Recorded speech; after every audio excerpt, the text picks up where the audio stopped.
Seguimos adelante en Tele Buen Día, recibiendo con gran gusto a la señora presidenta del Frente Amplio, Mónica Javier. Buen día, ¿cómo le va? Muy buenos días. Bueno, valoramos especialmente el gesto y además el esfuerzo, porque fue un fin de semana cansador, ¿no? Agotador. Sí, sí, de mucha exigencia. Además hizo un calor, eran unos días hermosos para estar ahí encerraditos. Era un poco exigente, pero muy contentos porque fue muy intensa la labor. Eran el 75-76% de los delegados, 1.300 compañeros, más invitados, más los delegados suplentes que estaban ahí siguiendo algunas de las alternativas, más los 177 compañeros del Plenario Nacional, una inmensa movilización y además un inmenso desafío por la participación efectiva, por el involucramiento y la pasión que ponen los compañeros en la elaboración del programa, ¿no? En la nomenclatura frente amplista, digamos que el Congreso ha de ser de los organismos más importantes porque además allí es el que le da el ok, el visto bueno al programa, ni más ni menos. Sin lugar a dudas, pero una cosa, desde el 18 de marzo, 19 de marzo, que no fue una fecha casual, es aniversario de la liberación de General Líber Seregni, comenzamos el trabajo del programa. Entonces es un esfuerzo sostenido, no son episodios de lanzamiento, alguna actividad entre medio, no. Desde ese momento se juntaron aproximadamente 800 compañeros y compañeras que hicieron el borrador y borradores sucesivos, y además hubo varias instancias de debate juntando varios departamentos, varias departamentales frente amplistas, y viendo también la proyección de la política nacional sobre el territorio y aprendiendo del territorio también para la política nacional.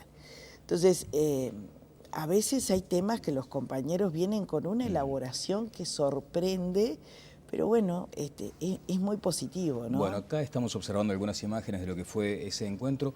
Una de las cuestiones que se plantearon precisamente en la reunión fueron aquellas actitudes que a veces pretendían pasar por encima del alambrado de lo que había sido ese trabajo desde marzo a la fecha y pretender mociones que no habían sido debatidas, discutidas en la interna de esos grupos de trabajo. Sí, ahí hubo dos elementos, algunas de esas situaciones y otras también que ya el borrador tenía más de 160 páginas, las temáticas a abordar eran muy importantes.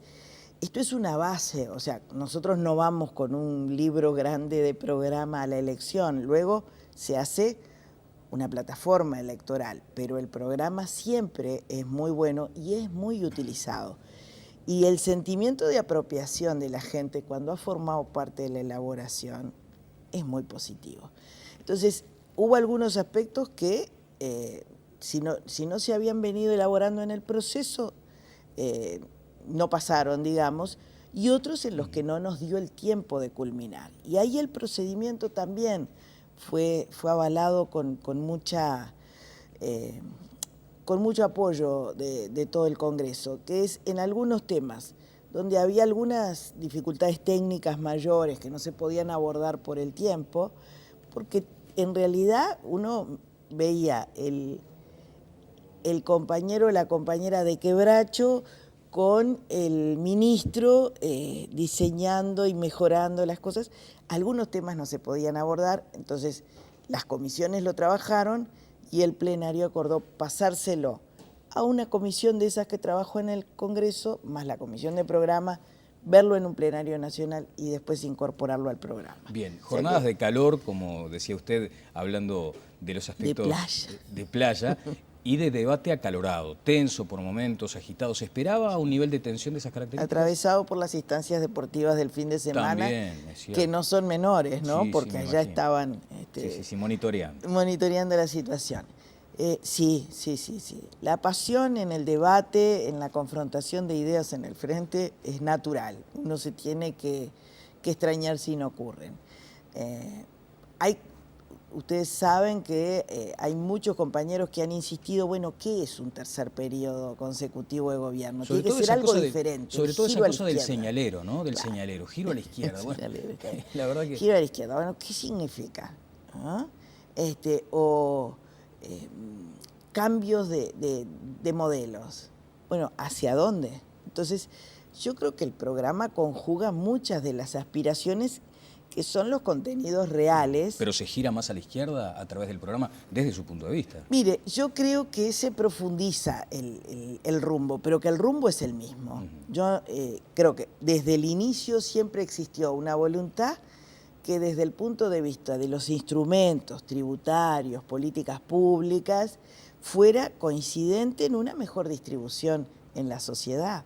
Nosotros rompimos aquel mito de que primero hay que crecer y después distribuir.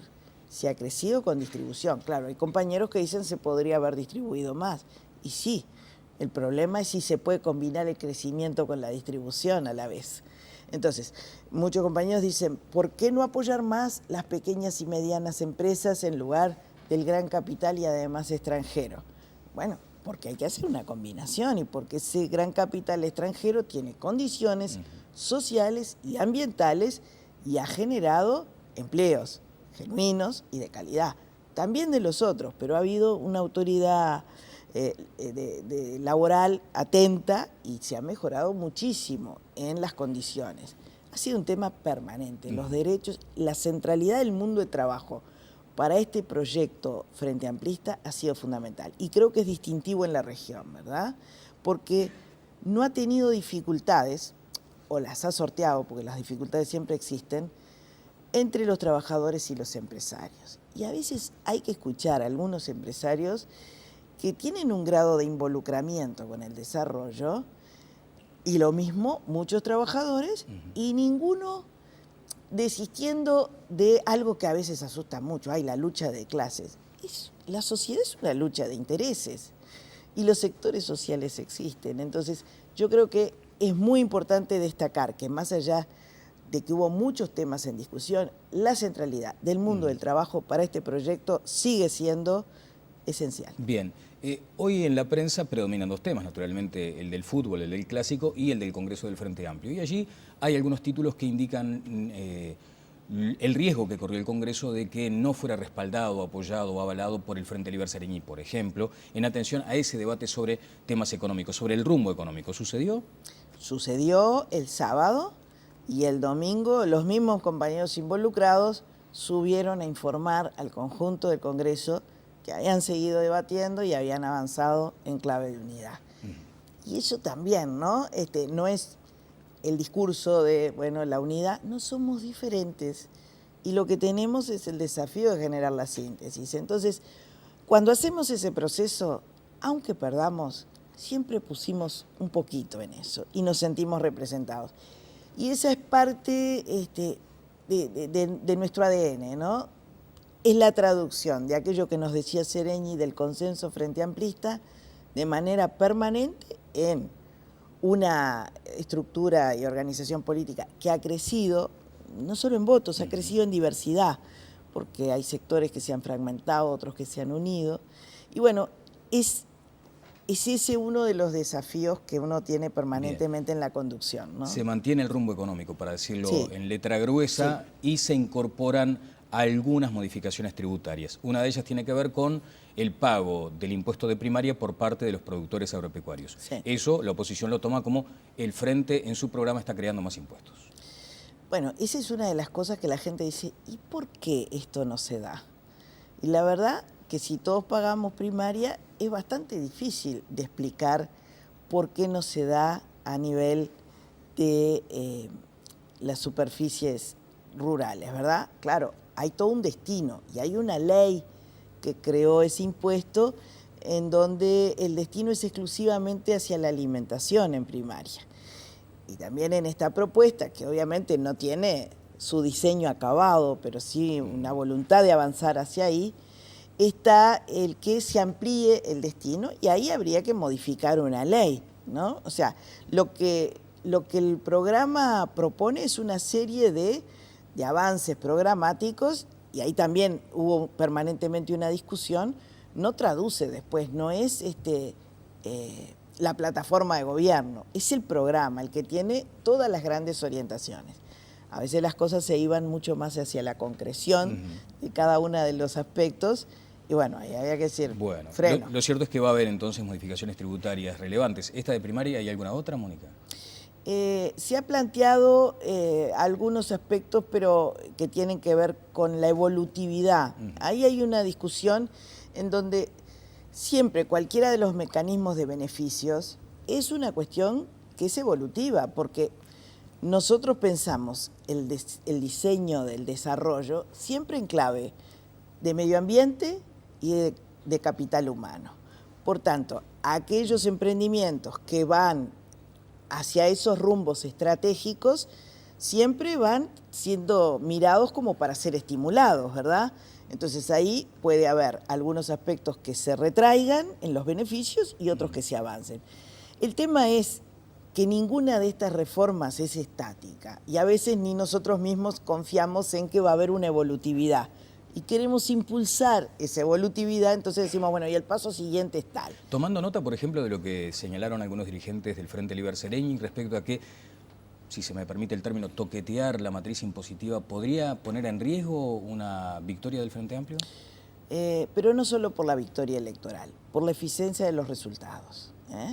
Yo creo que ahí hubo mucha solidez en los compañeros que discutían y que traducían esa voluntad de ser más equitativos, más igualitarios, de impulsar de manera más acelerada esa igualdad en la sociedad con la factibilidad técnica y política. Pero no ¿verdad? está en riesgo, digamos... Yo creo que no, porque, a ver, siempre se dice, no se gana una elección poniendo impuestos. Sí, no tenemos cultura tributaria los uruguayos.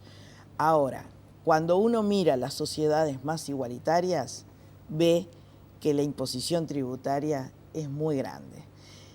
Lo que nosotros decimos es, no solo con imposición tributaria se puede ir avanzando en esa sociedad igualitaria. ¿Y no hay que hacer una autocrítica por la calidad del gasto, por ejemplo? Sí, claro. Sí. Pero la eficiencia, la calidad de los servicios públicos, los bienes públicos, estuvo también en el debate, ¿verdad? Y en el debate como un debe. Bueno, no sé tanto cómo se calificó, pero sé que habemos muchos que sentimos que hay que ir hacia una democracia de mucha más calidad, que pasa, entre otras cosas, por servicios públicos que sean más universales, de más calidad, porque eso también hacia la ciudadanía y al ejercicio de esa ciudadanía, ¿verdad? En ese sentido hay un desafío que venimos advirtiendo y tratando de que un tercer periodo consecutivo de gobierno tenga la eficiencia, no solo en el gasto, sino en la gestión necesaria. Bueno, seguiremos hablando de estos temas porque hay un largo camino aún en materia electoral. ¿Tabaré Vázquez candidato oficial? ¿Es así? No, ambos candidatos están en igualdad de condiciones. Nosotros hemos tenido jurídicamente en la interna estatutaria del Frente Amplio una mirada siempre del candidato único. Eso la realidad lo ha pasado por arriba, digamos, ¿no? Pero hay un cierto desfasaje entre la norma estatutaria y la realidad. Cuando hay amplísimo consenso político, siempre adecuamos o estiramos un poco el estatuto. En este caso, había una voluntad política clarísima de no tener candidato oficial y candidato habilitado, sino que ambos compañeros pasaran sin esa categoría, sin esa nomenclatura, en igualdad de condiciones a competir en junio del 2014 y que fuera la ciudadanía del Frente Amplista la que resolviera. ¿Qué es igualdad de condiciones, Mónica? Por ejemplo, toda la estructura realiza campaña tanto con un candidato como con otro. No puede haber un departamento que diga, no, nosotros somos partidarios de Tabaré o de Constanza y entonces recibimos a uno y al otro no. Toda la estructura Frente Amplista promueve la realización de campaña electoral con ambos. Bien, los fondos, por ejemplo, que a veces es un tema sensible, ¿no? Es un tema sensible y aún no hemos ingresado en él, pero de existir fondos que pueden darse de dos maneras. O que lo tengan los candidatos, aunque el doctor Vázquez ha dicho, el Frente tiene que hacer su campaña y nosotros tenemos que ver cómo nos revolvemos, pero los fondos son del Frente y para la campaña Frente Amplista. Pero bueno, eso es un desafío que tenemos a partir de ahora y que no nos quisimos anticipar, aunque sabemos que tenemos que hacer ahí un trabajo intenso. ¿Y se toma, por ejemplo, nota de esta marcación de votos, ese 67 y algo %? Bueno, esa mezcla de habilitarlo en igualdad de condiciones, que podría aparentar con la preferencia del Congreso por uno de los dos candidatos, no es una contradicción, es la forma de armonizar un estatuto que dice el Frente tiene un candidato oficial y ha habilitado otros, ¿no?, en diferentes instancias, a ir un poquito más adelante y decir, no, ambos tienen igualdad de condiciones. Lo político por encima de lo estatutario, digamos. Pero y sí, acá sí, claro. El Congreso marca la voluntad estatutaria cuando dice, bueno, pero nosotros discutimos que queríamos igualdad de condiciones, pero ¿quién era nuestro candidato? Así que expresémoslo. Y estuvimos mucho rato discutiendo eso. Incluso esa fue parte de la actitud que yo luego informé al plenario en la mañana, al plenario del Congreso. En la mañana desarrollamos un plenario nacional dentro del propio Congreso que tiene capacidad de iniciativa frente al Congreso, ¿verdad? Entonces ahí diseñamos esa fórmula de igualdad de condiciones, pero con la posibilidad de que el Congreso definiera si quería marcar su voluntad o si no lo quería hacer.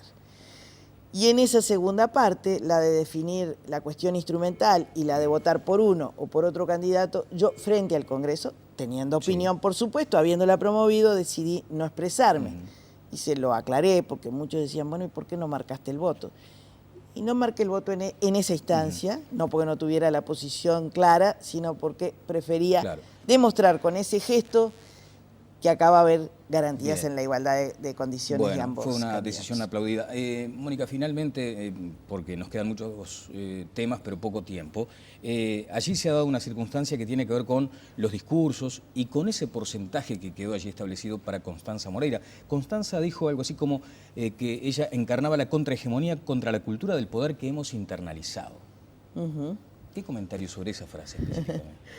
Y Vázquez, de alguna manera, cuando habla de la unidad... responde a esto. Yo creo que sí, diciendo, bueno, acá queda claro que todos valen. ¿No hubo tiempo para la foto en conjunto? ¿Usted convocó y parece que no quisieron? ¿Cómo fue? No, lo que fue que cada uno fue agarrado, aplaudido y abrazado por la gente que estaba ahí esperando. Y no se dio la foto. Y no se dio la foto. Yo creo que sí, que la figura y la candidatura de Constanza se planta como una figura transgresora, como una candidatura transgresora. ¿Y qué riesgo tiene eso? El manejo del propio candidato, ¿verdad? Acá lo más preciado es la unidad. Y lo que nosotros decimos cuando estamos convencidos de que valía la pena habilitarlos en igualdad de condiciones es la sociedad está más diversa, el Frente Amplio también. Y acá hay compañeras y compañeros que no se sienten reflejados en la candidatura de Vázquez y sí con una candidatura alternativa, como la de Moreira. Entonces, ahí es un desafío de manejo para el Frente Amplio y también de manejo de cada uno de los candidatos, ¿verdad? El Frente Amplio quiere una victoria, pero a su vez una victoria con el plus de la mayoría parlamentaria. Sí, estamos convencidos. ¿Y este tipo de circunstancias internas, Presidenta, compromete ese objetivo de llegar con mayoría parlamentaria? ¿La doble candidatura? ¿La doble candidatura o este debate que se instala en la interna? No. Yo creo que de ninguna manera. Porque allí también está el voto en blanco, ¿no?, del que poco se habla. Sí. Digo, el voto en blanco en la instancia Yo creo que el voto en blanco podía ser una expresión que se incrementase en función de no canalizarse a través de otra candidatura. Entonces me parece que la candidatura de Moreira puede tener en ese sector del Frente Amplista... Corta la sangría, digamos. Sí. Bueno. Una alternativa, me gustaría más, aunque es más médico, más quirúrgico lo suyo. Por eso, bueno, se da cuenta, hablando de médicos, Bachelet en Chile, bueno, ahora lo de Vázquez aquí y decía Javier Daedo, bueno, parece que cuando se necesita lo primero que uno hace es llamar al médico, ¿no? Sí. Comentaba en un tuit. Lo de Bachelet en Chile le sorprendió, sobre todo primero, no llegó a ese objetivo. Pero estuvo ahí, de la mayoría parlamentaria. Sí, bueno, pero de casi no se murió nadie, ¿no? Sí. El tema es, faltó mayoría parlamentaria, hay una segunda vuelta. ¿Es un escenario posible para Uruguay? No, es la primera vuelta. Es la primera vuelta. Es la primera vuelta. ¿Y si no? Y si no, siempre pelearemos por la segunda, claro. Yo creo que de todas formas hay un movimiento en el Parlamento chileno que mejora mucho la correlación, ¿no? Esa política de alianza, sin exclusiones dentro de la izquierda, fue muy buena. Quien se autoexcluyó, bueno, es otro tema. pero hubo voluntad de no tener exclusiones. Yo creo que es posible volver a ganar con mayoría parlamentaria. Yo siento en la población que bueno, trabajamos mucho con el territorio y con la gente, confianza en el rumbo estratégico. No a crítica, ¿no? Claro. Bueno, ¿y esto por qué no? ¿Y esto por qué lo otro? Y esa sensación a veces de la aplanadora, por ejemplo, de la aplanadora para aprobarles la calidad parlamentaria, porque se aprueban leyes que luego son declaradas inconstitucionales. ¿No habría margen para negociar si no se diera esa mayoría parlamentaria o para ustedes es vital? Pero este es un doble aprendizaje, ¿no? También de la oposición a no vivir con el recetario extendiendo cheques de recetas de defunción para cada una de las modificaciones que se pretenden hacer. Yo creo que hay una tensión natural entre el avance en determinado sentido, cuando, por ejemplo, queremos tener una visión nacional de determinadas normas, y ahí viene, no, la autonomía departamental. Y nadie pretende avasallar la autonomía departamental. Lo que pasa es que hay otras cosas que son de absoluta lógica. Por ejemplo, las patentes, por ejemplo, la ley de tránsito. Tantas cosas que tienen que tener una mirada nacional y que de alguna forma siempre tenemos dificultades en su instrumentación. Ahora, por ejemplo, sus colegas senadores oficialistas dijeron el otro día, bueno, sabemos sí que probablemente se lesione la autonomía de la ANEP con la aprobación de la ley de marihuana, pero sin embargo lo vamos a votar para que no vuelva a diputados donde no estarían los votos. O sea, asumir previamente que algo es inconstitucional y aún así votarlo. Bueno, yo creo que eso se va a arreglar. A ver, ¿cómo? No sé, pero me parece que ahí hay voluntad de identificar el problema y de solucionarlo. Yo no creo que se arriesgue en esa votación, pero bueno, no estoy adentro de la bancada y lo que sé es que eso se está estudiando. O sea, que hay una modificación entonces. Veremos. Y regresa a diputados, y allí hay que contar con los votos. Y bueno, veo que a veces hay que tomar esas decisiones. Bueno, una cantidad de temas. Lamentablemente, reforma constitucional es un hecho que lo van a plantear si es que sea... Con una actitud mucho más madura que la de otros congresos en donde la carreta se puso delante de los bueyes. Acá hay una comisión que viene trabajando, que se le habilita a seguir trabajando, y hay una voluntad expresa, manifiesta de continuar en ese rumbo. ¿Y qué es lo que hay que modificar en la Constitución? Sobre todo, ¿no? Bueno, ahí en los contenidos está la discusión y la necesidad de voluntades mayores que las del propio Frente Amplio para llevarlo adelante, buscando diferentes mecanismos. O sea, dialogar con la oposición, integrarla, digamos. Sí. ¿Y la reforma de la justicia? Bueno, ahí hay muchas cosas que tienen que ver con la reforma constitucional, ¿no? Y otras que se pueden hacer por norma legal, en donde la voluntad es, reconociendo, y esto está fuera de discusión, la separación de los poderes, también avanzar en procedimientos, en transparencia, en las cuestiones judiciales. Ahora se está votando el Código de Proceso Penal, sí. Eso va a generar una transformación importante y bueno, Uruguay está muy atrasado en ese campo. Bueno, le agradezco mucho estos minutos, Mónica. Sé que tiene una agenda intensa hoy, me imagino, sí, en términos mediáticos, así que la dejamos libre por acá y la esperamos pronto. Que pase muy bien. Gracias. La presidenta del Frente Amplio, Mónica Javier. Pausa y seguimos adelante. Presentó SECOM, primer servicio de compañía.